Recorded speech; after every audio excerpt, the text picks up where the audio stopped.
dalam setiap aksi harus memenuhi prinsip-prinsip business judgment rule. Yang paling esensi di dalamnya adalah bagaimana kita tidak ada konflik kepentingan dan tentunya mengindahkan aturan perundangan yang berlaku. Kedepan akan banyak sekali visi misi yang diturunkan kepada BUMN maupun juga anak perusahaannya melalui sebuah perencanaan, di dalamnya ada strategi dan akhirnya adalah aksi korporasi. Kami sebagai pengurus tidak bisa seorang diri, membutuhkan namanya pertimbangan-pertimbangan hukum yang itu dibantu oleh in-house counsel yang ada untuk memberikan masukan, pertimbangan kepada direksi sebelum mengambil keputusan. Peran dari in-house counsel itu sangat banyak. In-house counsel mengerti tentang KUHP. Sebagai penasihat hukum, in-house counsel itu mempunyai analisa yang baik. Jadi tidak semata-mata apa yang dilakukan oleh in-house counsel itu bisa kita tetapkan bahwa yang dilakukannya itu salah. Dalam hukum pidana ada dua kunci utama, yaitu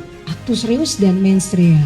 Tidak hanya perbuatan, tapi juga dengan niat. Kalau nggak ada niat plus perbuatan, itu tidak bisa dinyatakan bersalah. Restoratif justice. Jadi kita tidak semata-mata harus mengkonstitusionalisasi hukum pidana.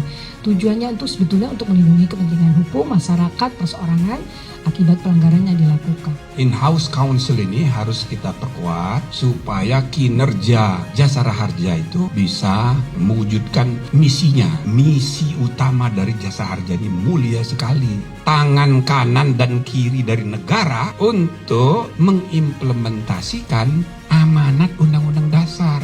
Negara hukum itu esensinya rule of the law, not of man. Pemerintahan bukan oleh orang, pemerintahan oleh aturan. Jadi atasan kita bukan orang, tapi aturan.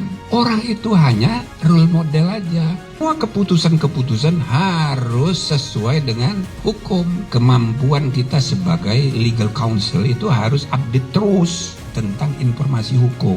Sehingga begitu kita memberi masukan kepada pimpinan, kepada atasan, be professional, memberi manfaat bagi sekitar, bagi atasan kita.